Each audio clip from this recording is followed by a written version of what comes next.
Salmo 40, vamos ler os primeiros 3 versículos. Diz assim a palavra do Senhor: Esperei confiantemente pelo Senhor. Ele se inclinou para mim e me ouviu quando clamei por socorro. Tirou-me de um poço de perdição, de um tremedal de lama. Colocou-me os pés sobre uma rocha e me firmou os passos. E me pôs nos lábios um novo cântico, um hino de louvor ao nosso Deus. Muitos verão essas coisas, temerão e confiarão no Senhor. Vamos falar com o Pai agora em uma palavra de oração. Querido Deus e amado Pai Celestial, estamos felizes, Senhor, por saber que não apenas ao teu servo Davi tu fizeste isso, mas com cada um de nós. Todos nós, Senhor, também estávamos presos em um tremedal de lama, mas tu nos tirou do poço da perdição. Tu colocou nossos pés sobre uma rocha, firmou nossos passos e colocou um novo cântico em nossos lábios. Sim, Senhor, muitos que talvez agora estão aqui conosco em oração nesse momento, podem estar se lembrando de tempos difíceis que viveram e que talvez até pensaram que não havia uma solução, mas tu mudou o quadro deles, como tu mudou Davi, Senhor. Então nós cremos que tu és um Deus vivo e que tu está conosco, guardando-nos e confirmando-nos sob a tua palavra. Que tu nos ajude, Senhor, que nossos pés continuem firmados sobre essa mesma rocha, e que essa mesma rocha que cremos ser a palavra na qual fundamentamos nossa vida e nossa fé, possa nos ajudar neste momento, através da sua ministração. Que tu venhas falar conosco, Senhor, que o teu Santo Espírito se derrame sobre nós, dando cura divina para os teus filhos que agora há pouco pediram e estão necessitados. Visita cada um deles, Senhor, nos seus lares. Que tu esteja com eles, lançando sobre uma unção de cura, sobre os seus corpos, sobre sua mente, sobre os seus corações. Venha estar conosco, Senhor, que a tua palavra faça tudo isso. Lava-nos e cura-nos através da ministração da tua palavra. Crendo que tu nos responde nessa petição, te damos graças por tudo, no nome do Senhor Jesus Cristo. Amém, Pai querido. Muito obrigado. Amém. Veja, meus irmãos, se você está lembrado de uma ministração antiga que eu já preguei, intitulada A Caverna de Adulão, eu lembro agora que nessa ministração eu mencionei sobre o momento em que Davi estava fugindo do rei Saul, que tentava matá-lo, e havia inclusive um salmo que ele havia escrito que relatava exatamente todo aquele momento que ele estava presenciando ali. Eu não lembro agora de cabeça qual era o salmo, mas se você lembra do estudo, você sabe que nós mencionamos as escrituras e depois fomos para o salmo, né? Onde ele tratava sobre aquele tempo que ele estava lá na caverna. Ou seja, geralmente cada salmo que Davi escrevia era um registro de uma situação que ele estava vivendo em sua vida. Não tenho como saber exatamente qual situação que Davi estava vivendo neste momento de sua vida quando ele escreveu este salmo, o Salmo 40. Sabe? Fiz minhas pesquisas e não deu para saber, então eu acho que a maioria talvez não deve saber mesmo. Mas a maioria dos salmos ele escreveu por alguma razão, algum problema que ele estava passando, algum livramento que ele havia recebido. Mas é isto. É disso que Davi aqui está falando. Ele passou por algum problema, estava sendo atormentado por algo durante algum tempo, mas aqui você vê que nesse salmo ele começa dando graça a Deus, né? Ele faz ali ações e graças pelos livramentos que Deus lhe havia concedido, talvez naquela ocasião ou em alguma outra ocasião. E ele estava certo de que Deus poderia livrá-lo novamente de outras lutas que provavelmente estavam sobrevindo a ele naqueles dias. Então, Davi aqui disse que Deus havia lhe tirado de um poço de perdição. Eu vi que na Bíblia do Rei Tiago em inglês está um poço horrível, um lago horrível, né? Está diferente lá a tradução. Mas eu creio que, não sei como é que está nas outras traduções, eu estou tirando aqui da revista atualizada, poço de perdição. Isso aqui é uma figura de morte, é uma figura de sepultura, é uma figura do inferno, na verdade. Então, Davi que está dizendo, o Senhor me tirou do inferno, porque é isso que estaria projetado, na verdade, para todos nós. Todos nós somos dignos do inferno, porque já viemos este mundo como pecadores, falando mentiras. Então, todos nós já nascemos já nos encontrando nessa desesperança. Porque, como eu disse, todos nós nascemos em pecado e o salário do pecado é a morte. Então todos nós já nascemos, já seguindo por esse caminho, por essa direção, desse poço aqui de perdição, para a cova, para a sepultura, para a perdição eterna. Que a Escritura diz que é o destino normal de todas as pessoas que nascem, como está escrito lá em Jó 10, 22. Terra de negridão, de profunda escuridade, terra da sombra da morte e do caos, onde a própria luz é tenebrosa. Está falando desse poço de perdição aí, está falando do inferno, certo? O destino normal para todo pecador. Mas veja, Deus desejou guardar os seus filhos disso e salvá-los por meio do seu Filho Jesus Cristo. Então, assim como Deus trouxe libertação a Davi, como o Senhor lhe tirou de alguns poços de perdição, ele estava confiante de que Deus poderia fazê-lo outra vez. Aliás, é o que Deus sempre está fazendo pelos seus filhos. Todos nós estávamos em um poço de perdição, em um tremedal de lama, todos nós, sem exceção. Então, se você está aqui agora me ouvindo, eu quero crer que Deus te libertou, Deus te tirou desse poço, desse lamaçal. Todos que vieram para essa mensagem estiveram anteriormente aí presos em algum tremedal de lama, vivendo talvez conforme o mundo e as suas distrações, ou pertenceu até a algum sistema religioso de alguma igreja, que era um tremedal de lama do mesmo jeito. Quando nós conhecemos Cristo, Ele nos tirou desse poço de perdição.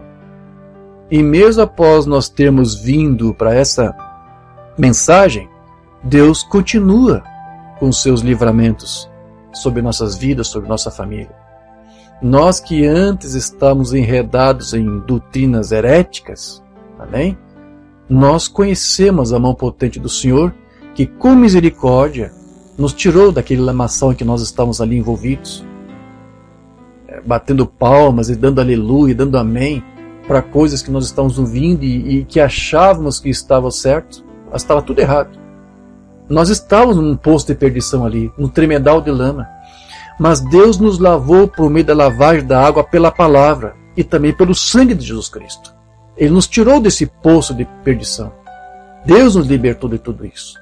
E hoje agora estamos realmente livres, com os pés fundamentados sobre a rocha, passos firmes e um novo cântico em nossos lábios, com uma nova confissão de fé, como resposta dessa obra maravilhosa que Deus fez e que continua fazendo.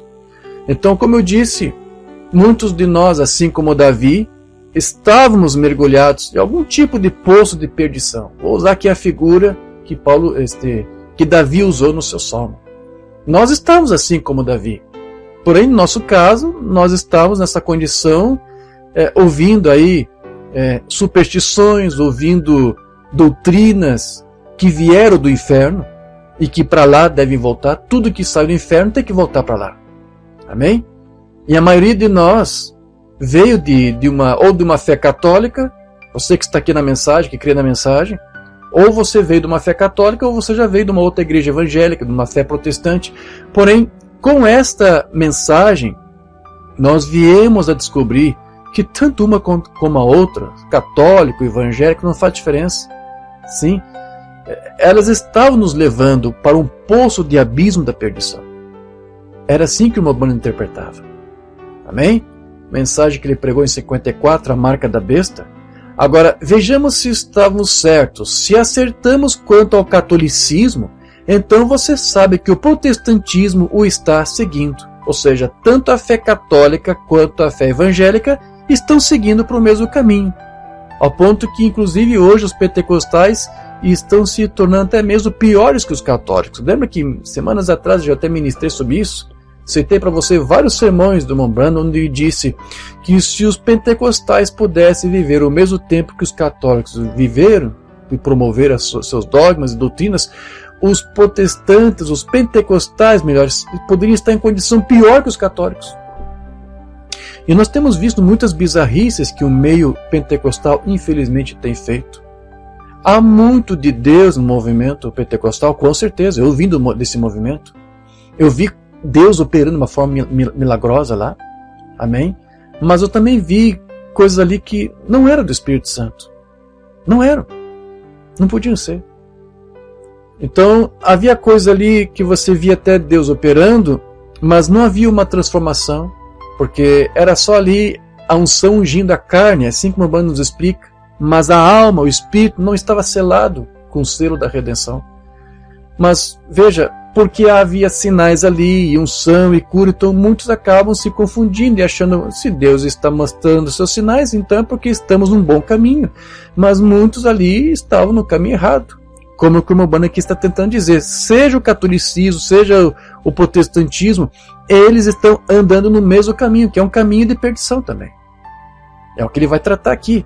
Assim você tem inteligência suficiente para saber disso. Veja, observe a besta que viste, que foi, já não é a besta. Observe agora, você notará aqui, diz quantos reis havia, como que caiu, como um há de vir e há de subir do abismo.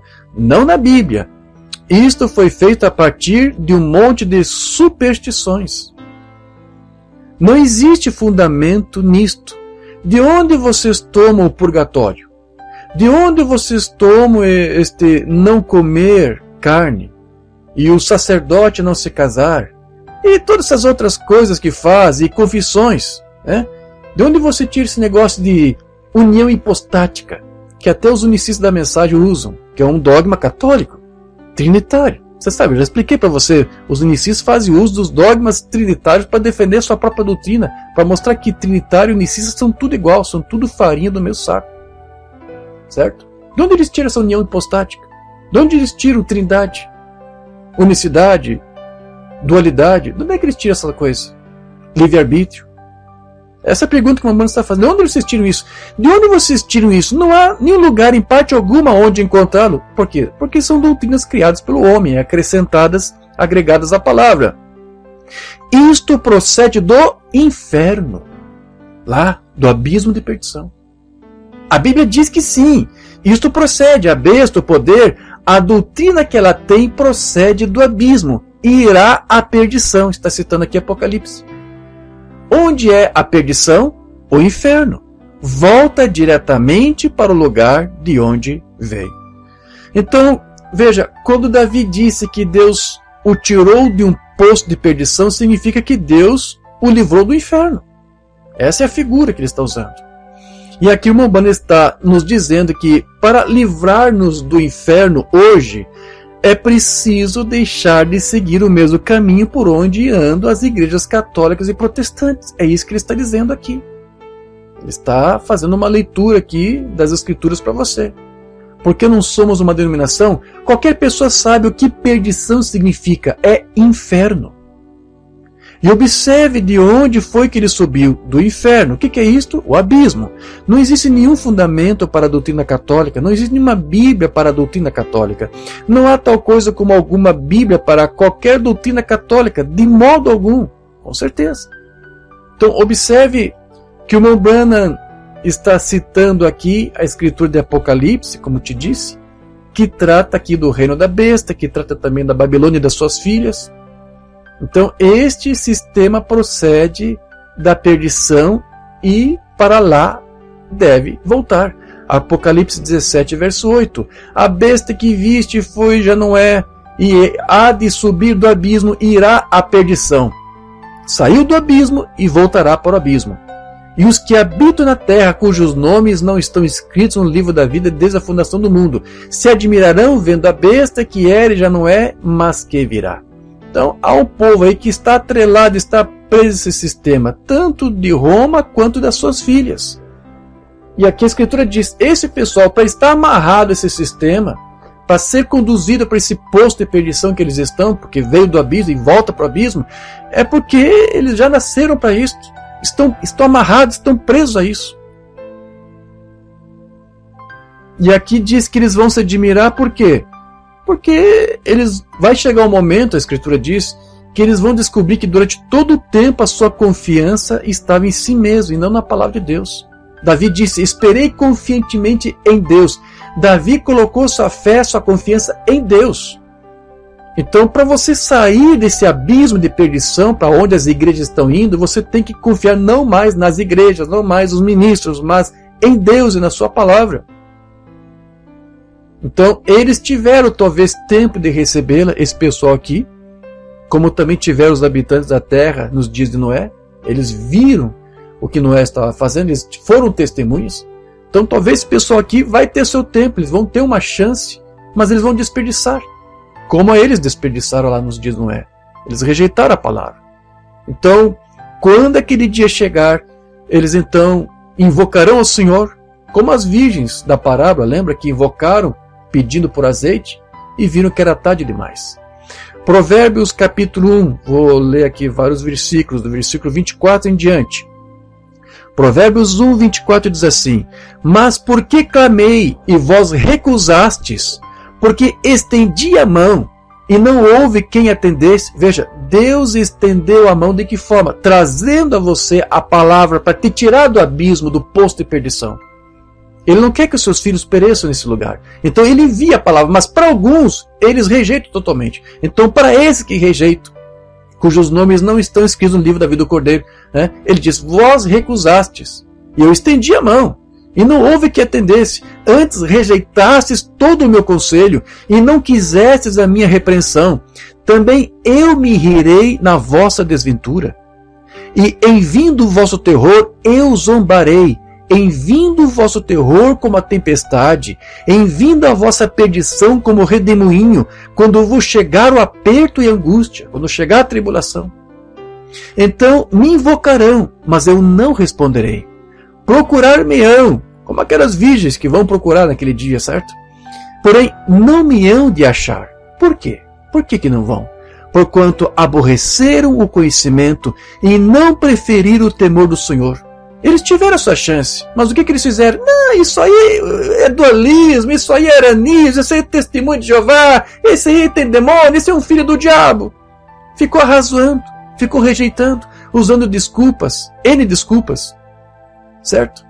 Não quiseram o meu conselho e desprezaram toda a minha repreensão, portanto, comerão do fruto do seu procedimento e dos seus próprios conselhos se fartarão. Aquele que está no unicismo vai continuar no unicismo, vai se fartar do unicismo. Seja o unicismo, o trinitarismo, o arianismo, seja o que for. Os nécios são mortos por seu desvio, e aos loucos a sua impressão de bem-estar, porque eles pensam que está tudo bem. Está tudo errado, nós estamos bem aqui, certo? Está tudo bem, minha doutrina está certa, eu não tenho falta de nada, eu sou rico, certo? A sua impressão de bem-estar os leva à perdição. Terrível, sim? E para onde que eles vão? Para onde é que é isso aqui? Eles voltarão para onde as suas teofanias lá estão lhe aguardando. Lembra que eu já preguei sobre isso? Mambana, na verdade, nos instruiu. Já tem uma teofania, um corpo que está refletindo aqui o que você já é lá. Então esse pessoal já tem uma teofania no submundo, diz o Mambana. Então para onde que eles vão aí? Eles vão para aquela teofania lá que está aguardando no submundo. Então aqui eles já estão refletindo aquilo que Jó disse, que até a luz daquele lugar é tenebroso, até a luz é tenebrosa. Suas teofanias já estão refletindo aqui, através da sua postura, através da sua rejeição à palavra, da onde que eles vieram e para onde que eles estão voltando. Tudo porque eles ficaram difamando do caminho dessa doutrina. E Paulo disse, inclusive, que estes mesmos que estão aqui para rejeitar a palavra, são os mesmos que tentam perseguir aqueles que se posicionaram por ela. Como Davi, que disse que teve seus pés firmados numa rocha, que é a figura da palavra. Deus firma os seus filhos na rocha. Mas aqueles que não aceitam, aqueles que continuam presos no poço da perdição, do abismo, o que eles fazem? Eles tratam de atribular os outros, perseguir, caluniar, difamar. Paulo disse isso. 2 Tessalonicenses capítulo 1, versículo 4 em diante. Nós mesmos nos gloriamos de vós nas igrejas de Deus, à vista da vossa constância e fé. Eu me alegro por saber que vocês foram tirados de um poço de perdição e colocaram seus pés sobre a rocha, agora vocês estão firmados nisso e vocês têm um novo cântico em seus lábios. A figura de Davi é a figura da noiva, a figura da igreja, porque é o que Deus faz com todos nós. Eu glorifico todos vocês, para onde eu vou, eu sempre falo de vocês. Certo? Em todas as vossas perseguições e nas tribulações que suportais, sinal evidente do reto juízo de Deus, para que sejais considerados dignos do reino de Deus. O que Paulo aqui está dizendo? Não reclame quando você for perseguido por causa da tua fé. Não murmure, não reclame por você ser caluniado, perseguido, difamado, passar por algum tipo de tribulação, por algum tipo de perseguição, por alguma crítica. Se você está passando por alguma coisa assim, dê glórias a Deus, porque isso mostra que você está no caminho certo. É mais ou menos isso que Paulo aqui está dizendo, certo? Pelo qual, com efeito, estáis sofrendo, se de fato é justo para com Deus que ele dê em paga tribulação aos que vos atribulam. Veja, nós não somos como aquelas almas que estão debaixo do altar lá no quinto selo, que clamavam por vingança. Sim, Senhor, vinga-nos! Nós não somos como eles. Mas o que Paulo aqui está dizendo é, seja o que for que alguém fizer contra você, qualquer tipo de tribulação, crítica, perseguição, eles vão sofrer um justo castigo por isso. É Paulo que está dizendo. Certo? Para você entender aqui, pelo qual efeito estáis sofrendo, se de fato é justo para com Deus, que ele dê em paga a tribulação os que vos atribulam. Então, a pessoa que fica criticando você, alguns, às vezes até mandam diretas de púlpito, sim. Eu tenho ouvido testemunho de irmãos que foram perseguidos pelo seu próprio pastor, porque depois que souberam como que se criam na doutrina, como se posicionar, começaram a sofrer várias críticas, até de púlpito, certo? Então, o que é isso aqui? Você sabe, é como um bumerangue. Bumerangue, você sabe, você joga, dá seus giros lá, mas depois volta. O bumerangue não tem nenhum outro alvo, não sei a própria pessoa que o jogou. Então esse pessoal que fica aí lançando críticas, malícias, né? Palavras torpes. Aqui, Paulo aqui está dizendo, isso aqui, a tribulação que eles estão tentando provocar em vocês, voltará para eles. Vai ter o efeito bumerangue. Então, não se preocupe quanto a isso. Apenas continue crendo, continue posicionado, continue com seus pés firmes na rocha e entoando esse novo cântico que Deus colocou em vossos lábios. É isso que Paulo aqui está dizendo. Continue firme. Há uma promessa, há um refrigério para aqueles que se posicionam. É o que ele vai dizer aqui.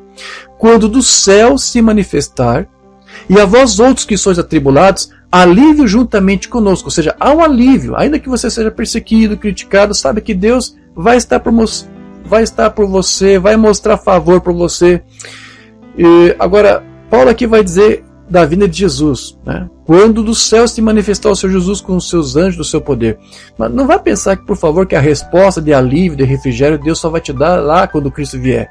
Eu quero crer, essa é a minha fé, essa é a minha posição, que aqui mesmo em vida, você verá Deus te dando alívios, te dando convicções, te dando certezas, te dando livramentos, sendo o seu advogado, te dando um apoio, te defendendo contra acusações. Aqui mesmo Deus vai já começar a trabalhar com você. Em meio ao caos, Deus vai te dar ordem. Em meio à tribulação, Deus vai te dar sossego em teu coração. Em meio a lutas, em meio a problemas, Deus já vai te dar o alívio. Não espere isso só quando Deus descer do céu com seus santos anjos, como Paulo disse aqui. Eu creio que aqui em vida você já vai ser testemunho de tudo isso. Lá vai ser apenas a recompensa por toda a sua posição. Mas aqui já há uma recompensa também para os seus filhos. Eu creio nisto. Amém? Certo. Quando do céu se manifestar o Senhor Jesus com os anjos do seu poder, em chama de fogo, tomando vingança contra os que não conhecem a Deus e contra os que não obedecem ao Evangelho do nosso Senhor Jesus. Agora, veja o fim daqueles que tentaram atribular os filhos de Deus. Estes sofrerão penalidade de eterna perdição. Acha pouco isso aqui? Ou seja, aquilo que Salomão disse ali em Provérbios, eles comerão do fruto do seu procedimento. Foi um bumerangue que eles jogaram contra você, vai voltar contra eles. Eles vão sofrer uma penalidade por isso. Então você nem precisa clamar, Senhor, vinga-me. Não, deixe com o Senhor.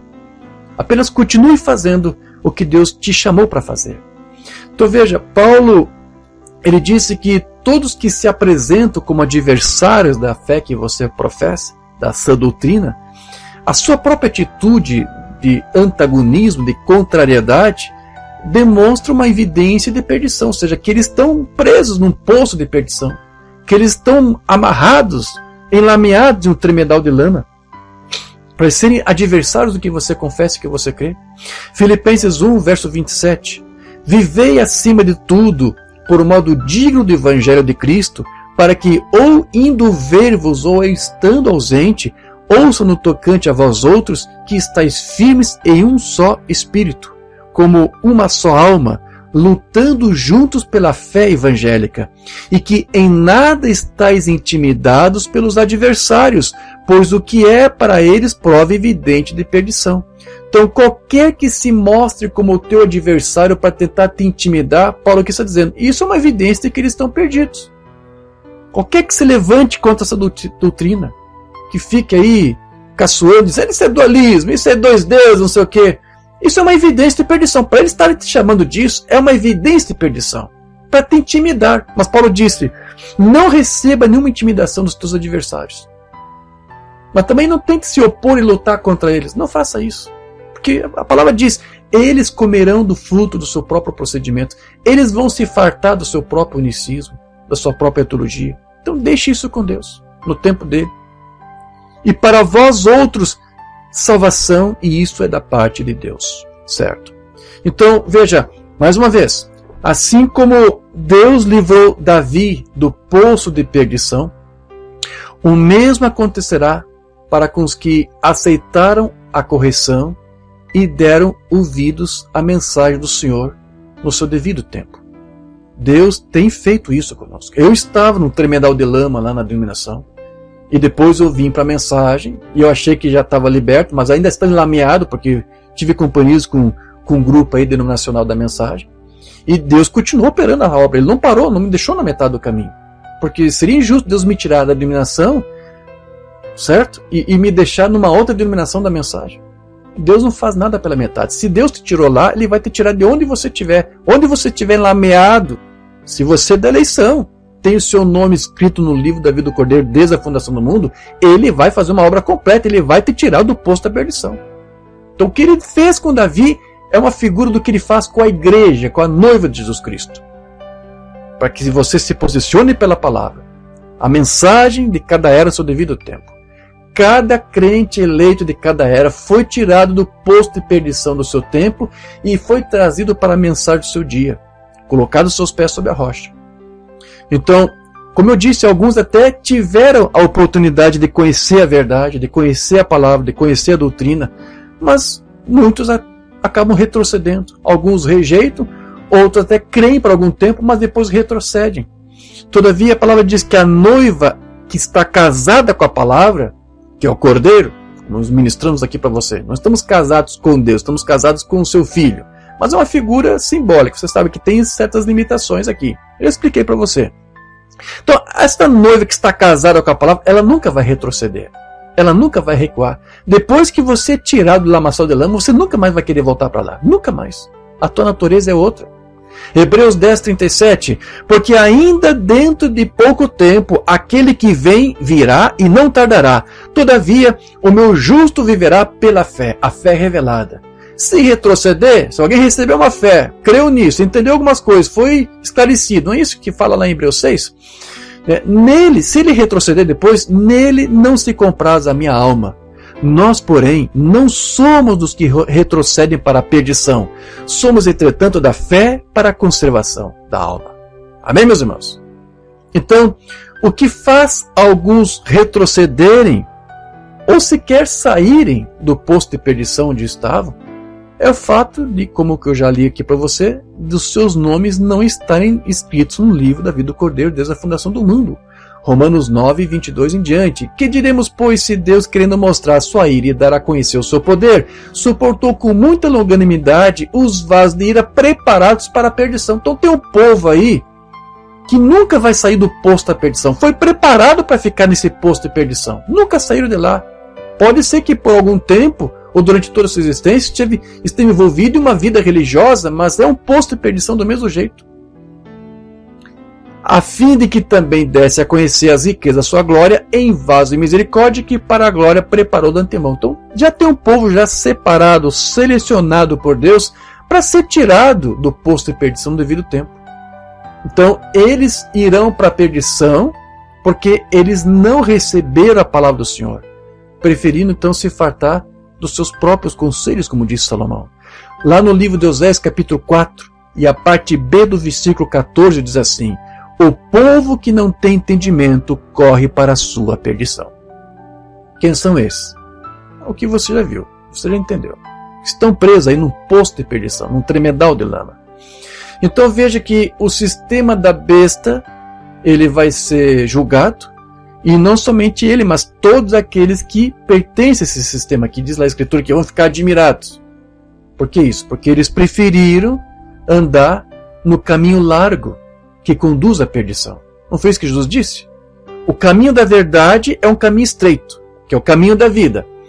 E poucos são os que entram nesse caminho, disse Jesus. Porque em todas as eras, a noiva sempre representou uma minoria.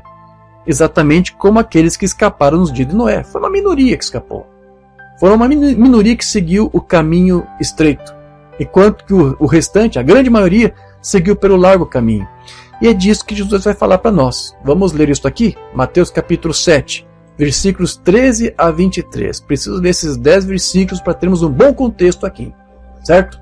Entrai pela porta estreita, larga é a porta, e espaçoso o caminho que conduz para a perdição, para o poço de perdição. E são muitos os que entram por ela, católicos e protestantes. Foi o que o irmão Branham nos mostrou aqui. Certo? Os católicos e protestantes andam pelo caminho largo. É disso que o irmão Branham falou. E é disso que Jesus aqui também está falando. Aham. Vamos pegar o contexto, por isso que eu preciso ler esses 10 versículos aqui para você que são muito importantes. Porque estreita é a porta e apertado o caminho que conduz para a vida, e são poucos os que acertam com ela.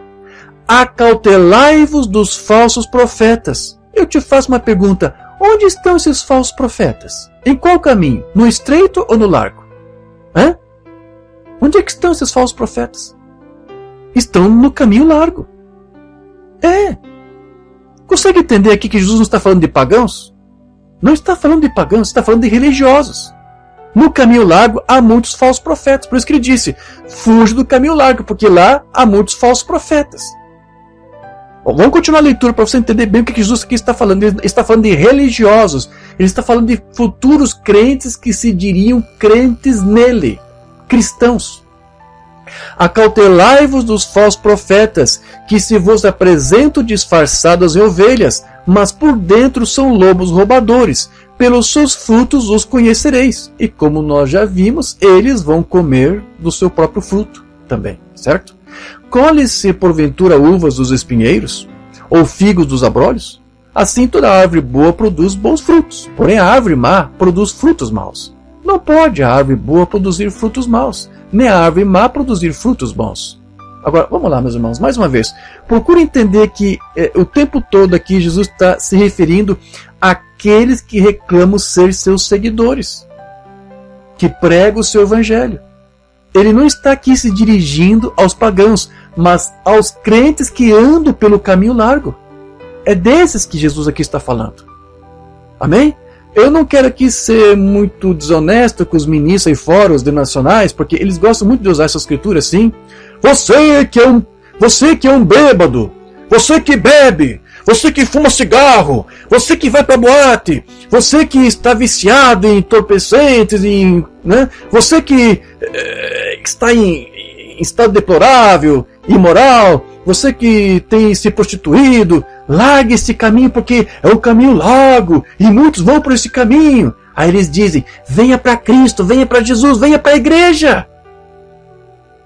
Eu vou dizer mais uma vez, não é totalmente errado ele usar essa escritura para chamar os pecadores, né? Dizendo: olha, sai do caminho largo da perdição, do mundo aí fora, venham para a igreja, venham para Cristo. Não está errado, mas eles também precisam contextualizar essa escritura para esse pessoal, para eles entenderem que, na verdade, Jesus não está falando dos pagãos aí, está falando de crentes dentro de igrejas. É deles que ele está falando. Jesus está falando aqui de crentes dentro da igreja que estão indo para o caminho largo. Não está falando de pagãos, de incrédulos. Está falando de crentes aqui. Quando você contextualiza a escritura, você vê que a coisa Aperta mesmo, até para eles mesmos que usam essa escritura aqui. Então, se ele é honesto, se ele for sincero, ele tem que saber dar uma interpretação correta aqui dessa escritura. Mas por que tem teólogos que são formados em teologia e não conseguem fazer a interpretação correta dessa palavra aqui de Jesus? Ele está falando aqui de igrejas, de crentes que estão andando pelo caminho largo. Não está falando de pecadores que não têm Jesus no seu coração, não está falando disso. Ele está falando de pessoas que são religiosas. Então, quando você contextualiza, você vê que é disso que Jesus aqui está falando. É uma denúncia que ele está fazendo de algo ali presente do que iria acontecer futuramente. Agora, por que muitos leem e não conseguem interpretar isso? Analfabetismo funcional. Não tem outra explicação. Certo? Ok. Aí depois vai dizer mais aqui. Toda árvore que não produz bom fruto é cortada e lançada ao fogo. Assim, pois, pelos seus frutos os conhecereis. Nem todo que me diz Senhor, Senhor. Mais uma vez eu te pergunto, aonde que eles estão dizendo isso? Senhor, Senhor! Onde que estão dizendo isso? No caminho largo. É no caminho largo que você vai encontrar isso aqui. Quando você coloca tudo no contexto, você vai entender que é disso que Jesus está falando. Entrará, assim pois, pelos seus frutos conhecereis. Nem todo que me diz Senhor, Senhor, entrará no reino dos céus, mas aquele que faz a vontade de meu Pai, que está nos céus. Muitos naquele dia hão de dizer-me, Senhor, Senhor, porventura não temos nós profetizado em teu nome? E em teu nome não expelimos demônios? E em teu nome não fizemos muitos milagres? Vê por que esse caminho é largo e por que muitos entram por esse caminho? Porque nesse caminho largo aqui há profetas, então quer dizer que há visões, há profecias, certo? Há sinais, há curas, há milagres, há espíritos impuros, demônios sendo expulsos. Por isso que esse caminho largo é tão atrativo, porque tem sinais, tem maravilhas, tem prodígios.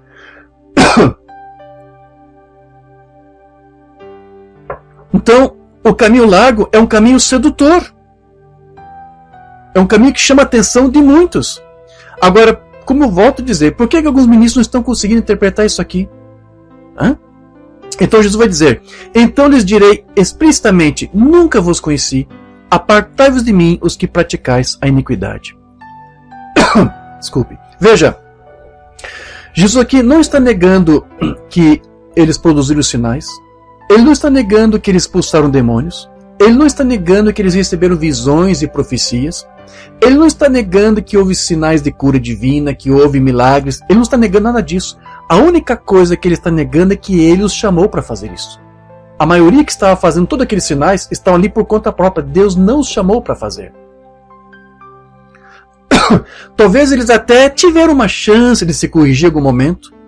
Mas na primeira oportunidade que lhes foi dado, quando uma luz da palavra, da doutrina veio até eles, para conhecer a verdade, o que aconteceu? Aquilo que Deus disse lá através da pena de Salomão. Eles rejeitaram os meus conselhos. Então, quando eles viram que eles estavam no caminho largo e que o caminho que Deus queria que eles andassem era um caminho mais estreito, mais apertado, eles desistiram. Seus ventres estavam gordos demais para impedi-los de deixar passar. Então, ao invés de eles fazerem uma dieta, ao invés de renunciar às suas colossíntidas e à morte na panela que eles estavam cozinhando, eles simplesmente continuaram na sua posição. Continuaram crendo e alimentando-se, né, fartando seus próprios frutos, como disse lá Salomão. Então, eles não aceitaram morrer para si mesmos, como aqueles que preferem andar no caminho estreito. Então eles preferiram ficar num posto de perdição para continuar gozando ainda do status que o caminho largo lhes havia dado. Você está entendendo? É disso tudo aqui que Jesus está falando. Não está falando de incrédulos. Está falando de igrejas. E Umbanda aqui nos ajudou a interpretar isso. Ele disse, protestantes, católicos, tudo junto. Estão indo para o caminho largo. Ali você tem profetas, você tem sinais, milagres. Nessas igrejas você tem tudo isso. Você sabe, até agora, os católicos agora também já são carismáticos, agora já falam em línguas, interpretam e tudo mais. Você tem todos esses sinais, todos os milagres, tudo aí. Mas é um caminho largo ainda. Estamos aplicando as palavras de Jesus exatamente como ele quis para que você entendesse, para você entender o que está acontecendo hoje. Então, o que você tem aqui é um cumprimento dessa escritura aqui de Mateus que eu acabei de ler para você. Então, embora eles preguem o evangelho nesse caminho largo aqui, eles são, na verdade, inimigos dessa doutrina. E só estão preocupados em promover a si mesmos, o próprio sistema. E como dizia o apóstolo Paulo, o Deus deles é o ventre. Filipenses 3,18. Preste atenção nisso aqui. Pois muitos andam entre nós. Esses dos quais aqui Paulo está falando, não são somente crentes, mas também ministros. É de crentes e de ministros, pregadores que Paulo aqui está falando. Pega o contexto aqui. Pois muitos andam entre nós, dos quais repetidas vezes eu vos dizia, e agora vos digo até chorando, que são inimigos da cruz de Cristo.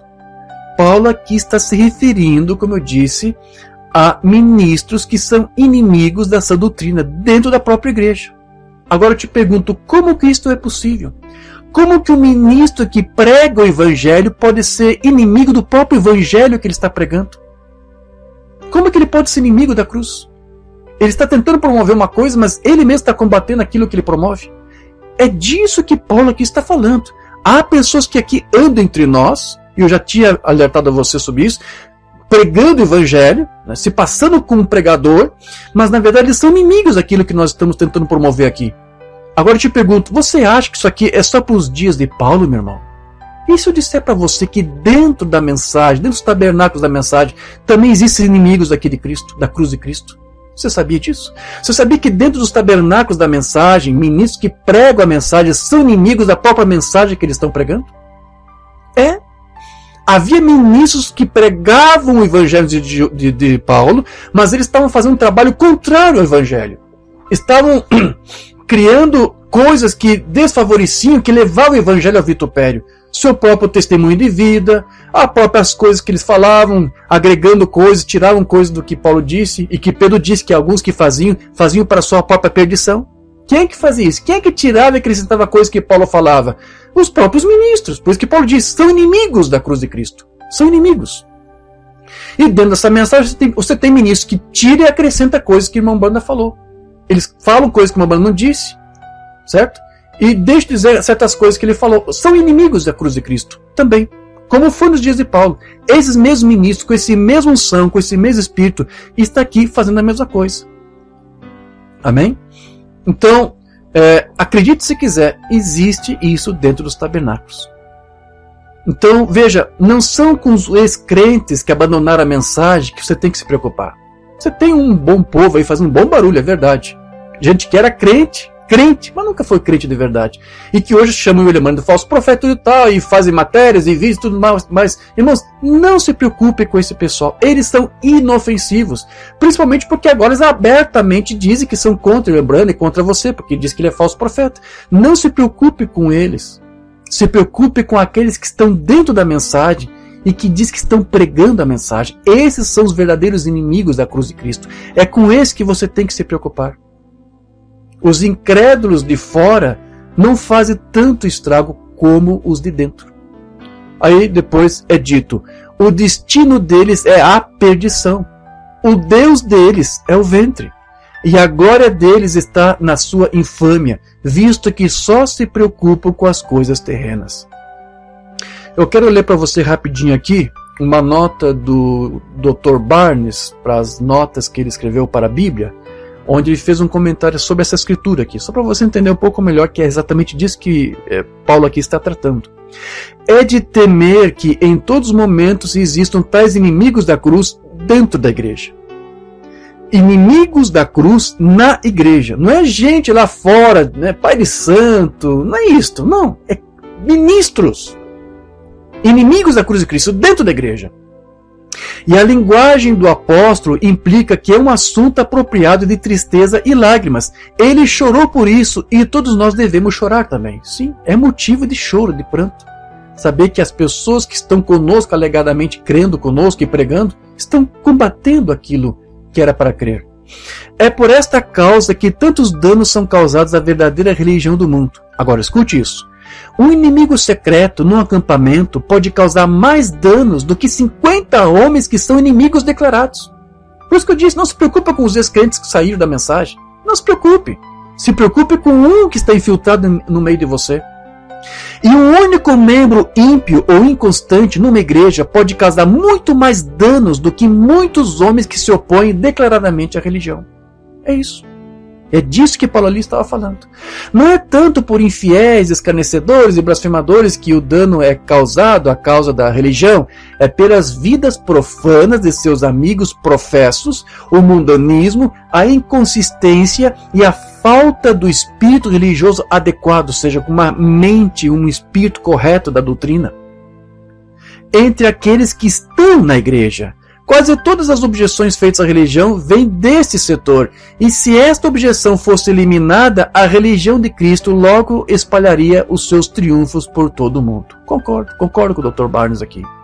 Um dos principais motivos da mensagem do William Branham hoje, meus irmãos, ser levado hoje ao vitupério, é justamente por conta dos seus próprios pseudos ministros. E eles são os principais responsáveis por impedir o avanço da mensagem.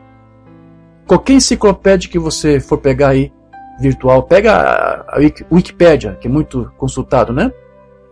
Pesquise lá sobre o William Branham, você vai ver que a enciclopédia chama o William Branham de unicista. E ele dizia em vários sermões, eu não sou unicista, eu não creio no unicismo.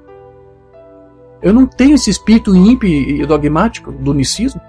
Então, por que esse pessoal, esses enciclopedistas, taxam o William Branham e a sua mensagem como uma mensagem unicista? Não é por conta do William Branham, é por conta desses pseudos inimigos da cruz dentro da mensagem, que pregam o unicismo e confunde as pessoas a pensar que era isto que o William Branham pregava. Certo? São ministros que reduziram o ensino do William Branham a essa falsa doutrina.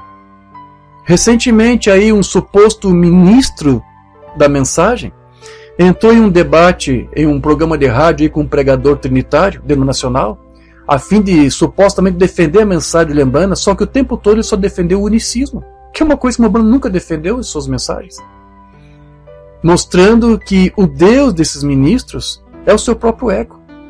Então isso apenas serviu para mostrar para você, para mostrar que o que mais causa dano a esta mensagem são esses falsos ministros dentro da mensagem, que tentam promover, na verdade, o seu próprio sistema, os seus próprios pensamentos, sua própria teologia. Esses homens não passam de inimigos da cruz de Cristo, como nos dias de Paulo. Certo? E eu vejo nisso tudo aí, como esse ministro que esteve defendendo o unicismo aí, eu não assisti o programa. Até anunciei, disse, olha, vai ver um tal programa, mas eu não tive coragem, não tenho estômago para ver isso. Alguns irmãos foram ver, um irmão disse que viu e me contou, olha, tanto o trinitário quanto o unicista lá estavam despreparados. Não houve vitória, foi um fracasso. Mas o que eu sei é que o unicista está se cantando vitória, dizendo que saiu vitorioso. Mas foi um fracasso tremendo. E eu já tenho dito, esse pessoal não tem por que estar brigando. O trinitário unicista não tem por que estar brigando. Mambana disse que eles creem na mesma coisa.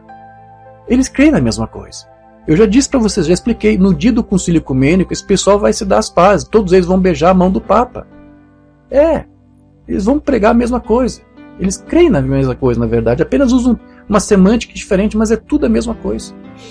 Então veja, nós temos aí atualmente um líder, um presidente, que tem criado, repercutido uma imagem negativa do nosso país por mundo inteiro por causa das suas ideias antissemitas.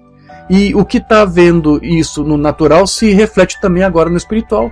Porque agora nós, crentes da mensagem, temos o desprazer de ter que agora suportar esse vitupério dessa imagem depreciativa que está sendo criada em cima da mensagem de William Branham por conta desse falso ministro que defendeu o unicismo, alegando que estava defendendo o William Branham. Nós estamos passando pelo mesmo vexame que o brasileiro sofre fora do natural, nós, crentes da mensagem, também sofremos por esse senhor que acha que está crendo na mensagem de William Branham e tentou defendê-lo pregando o unicismo. Então, foi exatamente isso que o Mambana disse que ocorreria nesses últimos dias, ao citar o apóstolo Paulo, onde disse que o caminho da verdade seria blasfemado por causa desses falsos pastores, desses falsos profetas dentro da mensagem. Em cada era haveria falsos profetas para desencaminhar o povo, adversários da cruz de Cristo, da mensagem do dia. E quem eram os adversários? Os incrédulos, os pagãos de fora? Não. Os de dentro da mensagem. Os de dentro da mensagem de cada era. Que conduzem tudo para um caminho largo. Porque a maioria crê nesses falsos profetas. Livro das Eras, página 297. O segundo pensamento que deve ser gravado nos corações é que as 7 eras da igreja começaram tanto com o espírito anticristão quanto com o Espírito Santo. Ou seja, cada era da igreja teve ali a unção verdadeira e a falsa unção. Os dois, os gêmeos, a falsa vinha e a vinha verdadeira estão juntos, misturados. Joio e trigo são sempre misturados.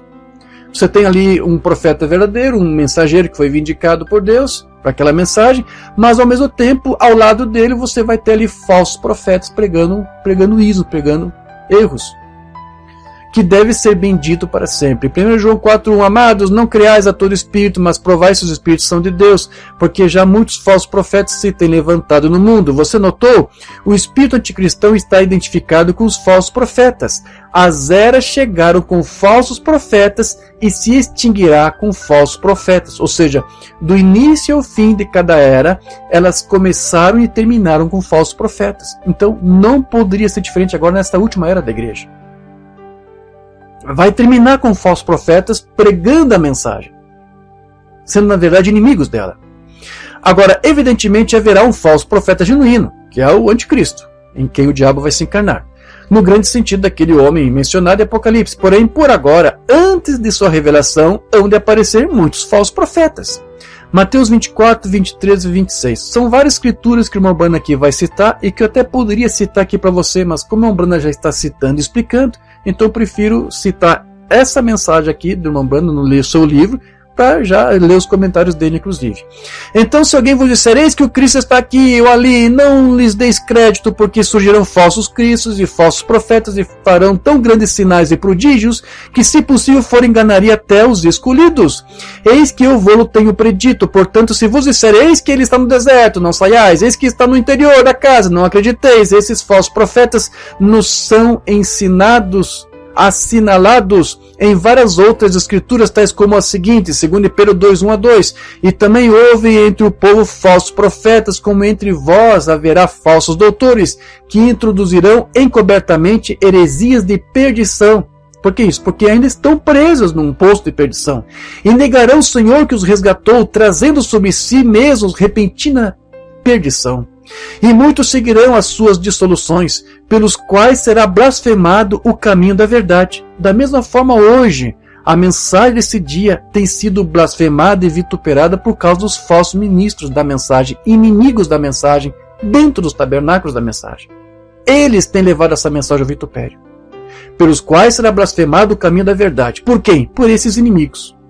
Certo? 2 Timóteo 4:3-4, porque virá tempo em que não sofrerão essa doutrina, mas tendo comichão nos ouvidos, amontoarão para si doutores conforme as suas próprias concupiscências, e desviarão os ouvidos da verdade, voltando às fábulas. Esse é o caminho largo, para onde a maioria vai. Quem vai para o caminho estreito dessa doutrina, onde está a rocha, é uma minoria. 1 Timóteo 4:1, mas o Espírito expressamente diz que nos últimos tempos apostatarão alguns da fé, dando ouvidos espíritos enganadores e a doutrina de demônios. Agora, em cada caso, você notará que um falso profeta é aquele que está fora da palavra. Assim como lhe mostramos que anticristo significa antipalavra, assim também esses falsos profetas vêm pervertendo a palavra, dando-lhe um significado que convém aos seus próprios objetivos diabólicos, tirando ou acrescentando alguma coisa. E assim a palavra, a mensagem não é mais pura. Você já notou como as pessoas que desencaminham outras mantêm-se bem perto de si mesmo pelo medo? E se você não deixar de ouvir o que eu estou falando? Se você ouvir o Diógenes, o dualista? Eles atemorizam as pessoas. Eles dizem que se as pessoas não fizerem o que eles dizem ou se forem embora, então resultará em destruição. Eles são falsos profetas, pois um verdadeiro profeta sempre conduzirá para a palavra e vinculará as pessoas a Jesus Cristo, e não dirá às pessoas para temê-lo o que ele diz, mas para temer o que a palavra diz. Certo? Então veja, é disso que Jesus falou, foi disso que Paulo falou, e é disso que o Mano aqui está tentando mostrar para você. Aquela escritura lá, o caminho largo, o caminho estreito. Quem são os que vão para o caminho estreito? A maioria vai para o caminho largo. Então quem são? O Mano chegou até a dizer, olha, é 1 de 1 milhão que vai para o caminho estreito. a maioria vai seguir para o outro caminho. Então, antes mesmo de Paulo mencionar, né, lembra que ele disse que nos últimos dias sobreviriam tempos difíceis, porque os crentes, está falando de crentes, os crentes nos últimos dias seriam desafeiçoados, mais amantes de si mesmos, com os prazeres do mundo, caluniadores, arrogantes, certo? Irreconciliáveis. Jesus foi quem primeiro disse isso lá no Evangelho de Mateus. Jesus foi quem primeiro nos expôs a essa coisa.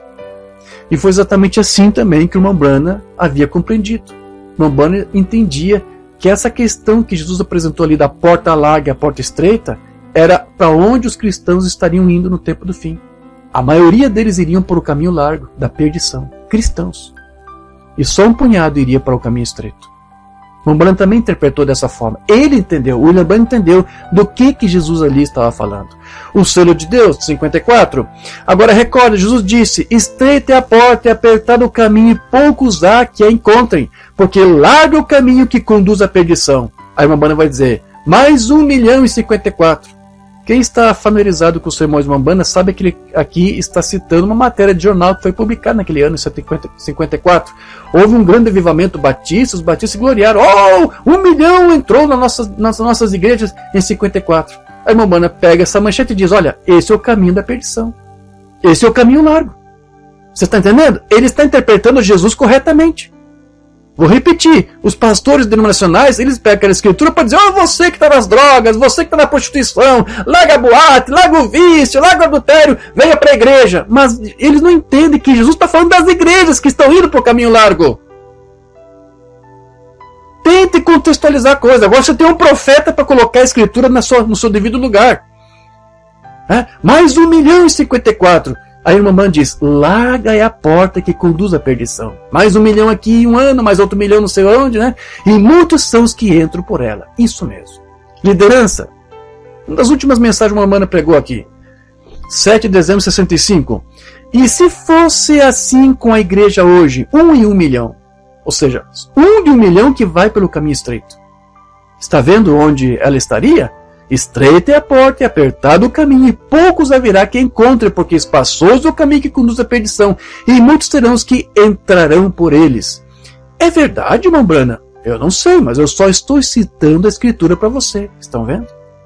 Porque é exatamente disso que Jesus estava falando. A maioria dos crentes, católicos, protestantes, crentes em tabernáculos, vão tudo para o caminho largo, espaçoso. Ouvindo, dando ouvidos aos inimigos da cruz de Cristo. Ou seja, Jesus disse que seria assim, porque essa é a porta que Roma e as suas filhas decidiram seguir, e como eu disse, por conta dos falsos ministros, os falsos profetas, que o propósito romano diz que haver em todas as mensagens, em todas as eras. Dentro dos tabernáculos da mensagem também você vai ver a grande maioria se desencaminhando para esse caminho largo e espaçoso. Porque não somos uma denominação? A Igreja Católica foi a primeira velha prostituta que surgiu com doutrinas que ela mesma inventou, superstições, que a Bíblia disse, ela será do abismo e irá à perdição. Na verdade, nunca saiu do abismo, sempre ficou ali no poço do abismo, no poço da perdição. A Bíblia disse isso, agora eles ensinam que isso está errado de acordo com a palavra de Deus. E então aqui vem a igreja metodista que nasceu dela, uma linda jovem dama, mas o que ela fez? Deu meia volta e fez a mesma coisa que a mamãe, que a sua mamãe. Permite que sua congregação use shorts, permite que eles fumem cigarros, deixa-os prosseguir e atuar como eles bem entendem, nada se diz a respeito disso. O pequeno e velho pastorzinho imaturo ali atrás do púlpito, está com medo de que algum dia lhe seja tirado o seu salário. Ou uma tigela de biscoitos? Deixe-me dizer-lhe, irmão, eu antes prefiro pregar o evangelho e comer bolacha de água e sal e beber água do rio, mas dizer a verdade acerca disto. Esse é o caminho estreito. Porque é um caminho de opróbrio. Eles vão te chamar de dualista, vão te chamar de um monte de coisa. É um caminho bastante impopular. Um preço tem que ser pago para isto. Mesmo que todos da minha congregação se levantassem e saíssem, ainda assim eu lhes diria a verdade. Esse é o caminho estreito. Muitos não querem. A irmã Bana explica por que a maioria não quer. Porque vão perder seu vale-refeição, vão perder seus dizimistas. Certo? Veja, Não dá lucro para eles. Não dá lucro pregar a doutrina apostólica restaurada. Mas o unicismo dá lucro. O unicismo dá dinheiro. Trindade também dá dinheiro. Mas no unicismo todo mundo é unicista. Então dá dinheiro. É lucro. É lucrativo.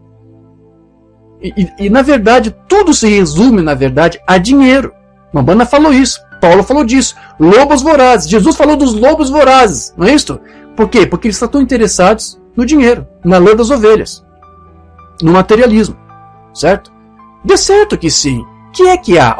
É um ganha-pão. Bem, sabe, eu sou o pastor da maior igreja da cidade. Vocês batistas e metodistas ouvindo a um falso profeta.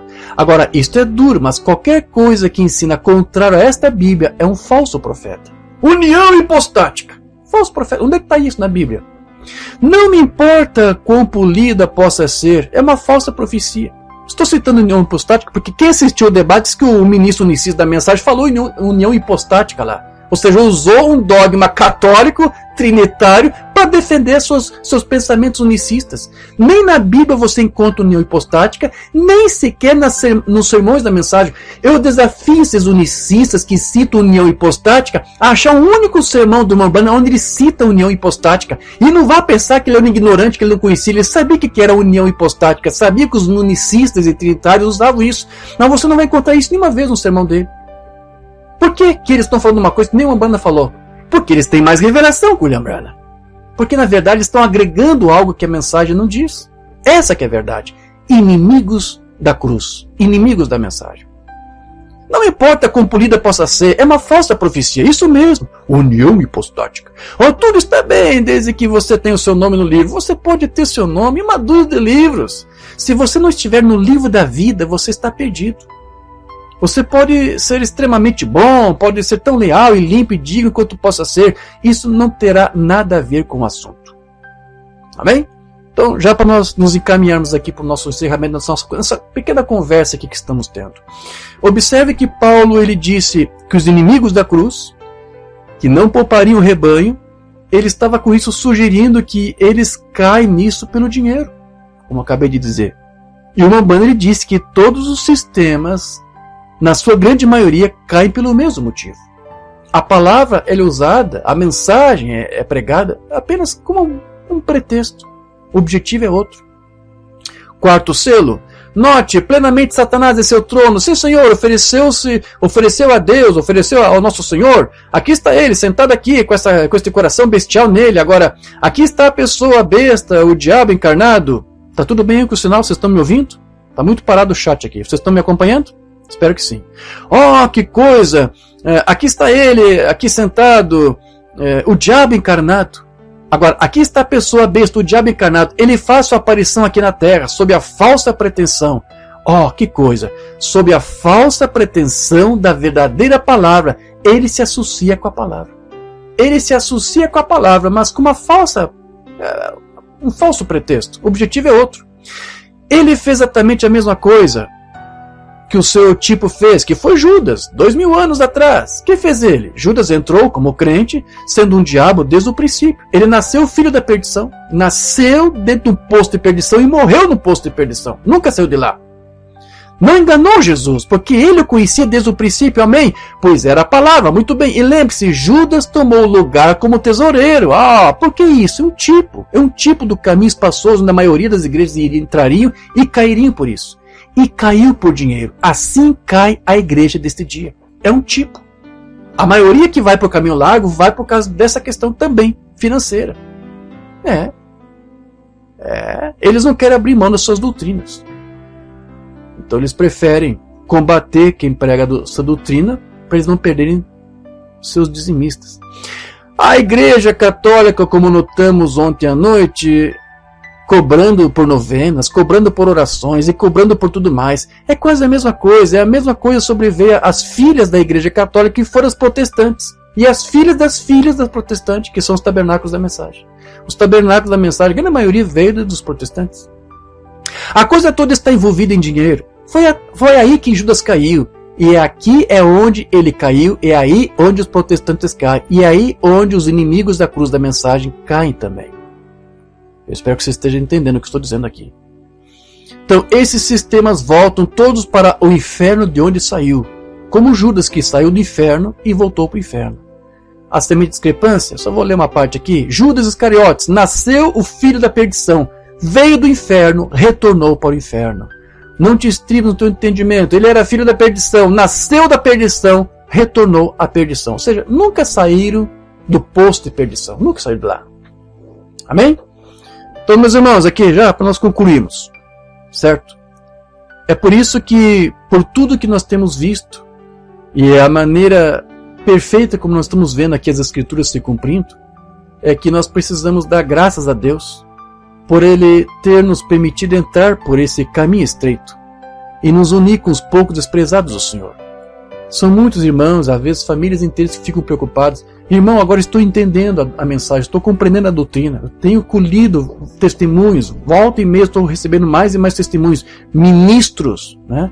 Um ministro que falou, irmão, há 2 anos sou pastor da mensagem, mas só agora estou entendendo a mensagem. Por toda parte estou vendo esses testemunhos. Só que a maioria deles vão ter que chegar à mesma conclusão que nós chegamos. Para se posicionar pela palavra, você vai ter que seguir o caminho estreito. E o caminho estreito muitas vezes não tem mais que comungar com esse pessoal que são inimigos da cruz de Cristo. E é um caminho estreito, eu sei, é um caminho difícil. Esse é um dilema de muitas famílias. Muitos me perguntam, irmão, tem um tabernáculo aqui perto, onde eu posso congregar alguém que prega a doutrina de Cristo? Não tem, quase não tem. É um caminho apertado que temos que seguir. Porque são poucos que andam por esse caminho. Mamãe diz, pode ser, né, 1 em 1 milhão. É o que eu consigo interpretar do que Jesus disse ali. E é mais ou menos isso mesmo. Então é um dilema que todos têm que enfrentar. Certo? Mas é esse o caminho, meus irmãos. É esse o caminho que temos que seguir.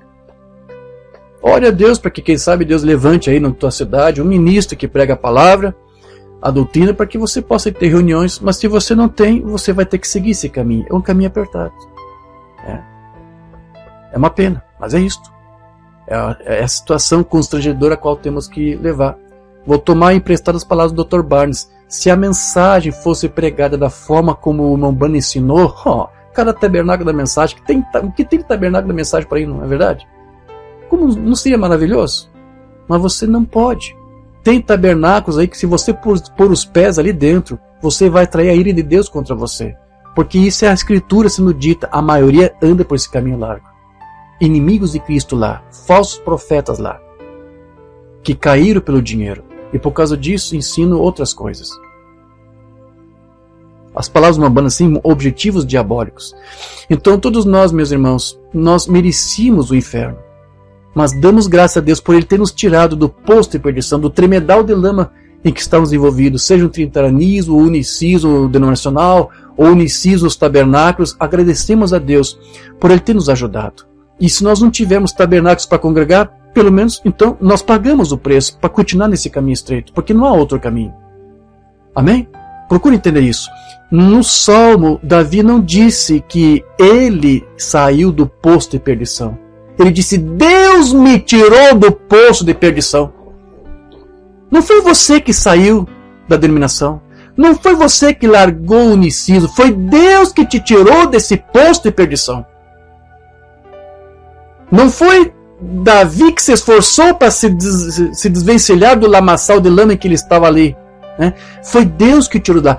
Foi Deus que te tirou do poço de perdição. Foi Deus que te tirou do lamaçal de lama. Você agora foi levado por Ele a esse caminho estreito. Porque o caminho largo é o caminho dessa lama toda aí. Onde muitos se lamearam. Então, foi Deus que te trouxe para este caminho. Porque é nesse caminho estreito que está a vida. É nesse caminho onde se encontra a rocha, onde Deus agora está firmando os teus passos para colocar um novo cântico na tua boca. E como diz o salmista, muitos verão isto e desejarão isto. Eu creio nisto, meus irmãos. Eu creio nisto. Eu creio que há muitos outros filhos de Deus espalhados por aí que não dobraram também seus joelhos ao Baal unicista dos tabernáculos. Eu creio. Eles vão ver essa posição que você está tomando aí, que seguiu esse caminho estreito. Porque não foi uma escolha que você fez. Você não está nesse caminho estreito por uma decisão tua. Você não tinha escolha. Ou você andava pelo caminho estreito, ou você ficava no caminho largo, onde os tabernáculos estão. Você não teve. Você não está nesse caminho para querer mostrar que você é melhor que os outros. Você está aqui porque você não teve escolha. Foi Deus que te colocou nesse caminho estreito.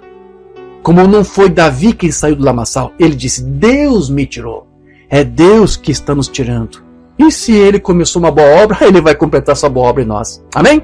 Então damos graças a Deus por tudo. Só alguns sermões aqui, uma banda, para nós lermos e concluirmos aqui. Mas eu gostaria de dizer uma coisa: se eu puder esquecer o que fui e lembrar-me do que Ele é, e se eu puder me lembrar de Jesus, se puder me lembrar dele na cruz, se puder me lembrar do que Ele fez por mim, e puder me lembrar da hora que Ele lavou meus pecados e me deu o Espírito Santo para me guiar à sã doutrina, sim, então sou levantado acima de tudo que sustém esta terra, sou levantado acima de toda esta coisa terrena, em lugares celestiais em Cristo Jesus, onde posso ter comunhão com Ele, lá em Sua presença, esquecendo-me do que eu já fui, esquecendo-me de todos os meus pecados e de tudo, porque eles estão agora no mar do esquecimento, esquecendo-me de todo o meu passado, esquecendo-me de tudo, e lembrando-me que Ele me tornou seu por Sua própria morte, Ele ocupou meu lugar, e eu não tinha direito de ir a lugar nenhum senão para o inferno, para o abismo, o poço de perdição. Ele ocupou meu lugar e me levantou do inferno. Ele foi lá por mim e Ele me levantou por Sua graça abundante, até que agora somos filhos e filhas de Deus e sentamos em lugares celestiais em Cristo Jesus, sempre regozijando e lembrando dele, o qual nos trouxe seguramente até aqui, e com fé que pulsa em nossas almas, empurrando-nos, e por graça Ele me levará adiante. Poder de transformação, e para fora destes caos, deste moderno Éden científico em que estamos vivendo, de cultura, ciência, instrução, toda esta coisa moderna, ressuscitaremos, deixaremos cair este manto de carne, ressuscitaremos e nos apropriaremos da recompensa eterna. Algum dia iremos através dos ares e tudo isso estará terminado, porque a palavra de Deus que nos trouxe do pensamento moderno da nossa mente, transformando a nossa mente na renovação do nosso coração para com Deus e nosso espírito, esse mesmo espírito que falou isso nos transformou até este ponto, e ele também nos levará à sua presença, à sua glória, com o corpo glorificado. Amém, meus irmãos? Isso tem sido uma realidade para a noiva de Cristo, e espero que seja para todos vocês. Que Deus nos guarde, que Deus nos abençoe. Falemos com o Senhor. Obrigado, Pai querido, por esse tempo precioso que tivemos. Agradecemos por esse verdadeiro milagre que Tu fez conosco em nossas vidas, cuidando de nós, nos dando livramento, colocando nossos pés sobre uma rocha, colocando um novo cântico em nossos lábios para firmar nossos pés. Nós cremos nessa palavra, Senhor, que Tu vai agora usar as nossas vidas, o nosso testemunho, para fazer com que muitos mais vejam isto e desejam isso, tremam diante de Deus e busquem a Ti em sinceridade. Ainda que a grande maioria tenha escolhido o caminho estreito, o caminho largo melhor, nós estamos no estreito não por escolha nossa, mas porque Tu mesmo nos tirou do caminho errado e nos conduziu a este caminho. Que Tu guarde, Senhor, todos nós, que nós, a nossa casa, possamos servir ao Senhor, possamos servir a Ti, Senhor. Ajuda-nos, Senhor, a discernir todos esses falsos ministros que são, na verdade, inimigos dessa mensagem, que estão dentro dessa própria mensagem. Ajuda-nos a discernir, mas não para combatê-los, mas para não aceitar a sua intimidação, como disse o apóstolo Paulo.